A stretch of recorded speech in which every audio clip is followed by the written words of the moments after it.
And I never will forget the first day I was on the job. I called the meeting of all the managers and so, but they were all white. I was the only black guy, right? And I was saying, well, what's the problem, right? Why? Because they were losing so much money. It was pathetic. They were just losing money like you wouldn't believe. You know, they said, the problem is that we could only make money when people are in the cars and the phone rings and they answer it. If they don't answer, it goes, it said most of the time people are not in the cars, right?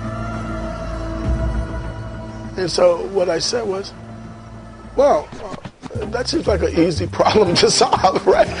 Why don't we just take the phone out of the car and just put it on the people?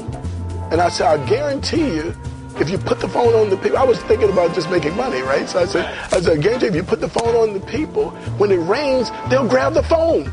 And I said, every time they grab the phone, we'll make $1, right? You know, right? You can tell a brother coming from the street, right? It's like selling stuff, right? So I said, every time they hit the phone, right, we'll make $1, man. And I said that we could turn the business around. At the time, I didn't know that the phones looked like the ones and they had these big bodies, you know, and so y'all look like you about it, right? And so they were very nice, and they didn't say, look, it was kind of stupid for you to think that we could actually put these kind of phones on people, right?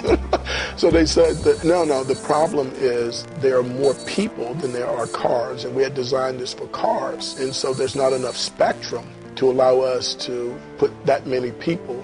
That's why you can't do that, right? Then I said, oh, that's what your problem is. What they didn't know, I was probably one of the leading authorities in digital signal processing. Because that's how I'd gotten the award before, but they didn't know that, right? So what I said was, oh, that's a simple problem to solve. What we'll do is that we'll completely digitize the speech. We'll substantially reduce the amount of bandwidth required on a per user basis. And I described to them how you could do that, by what modulation schemes you would use and so forth. Then I said, if you do the math on that, and I can show you how we do that, that you could get 4 times the number of people in the same amount of spectrum. And it took us from like 1984 to 88, and we built the first digital cellular system any place in the world. And we took that business from like about $100 million business to $5 billion.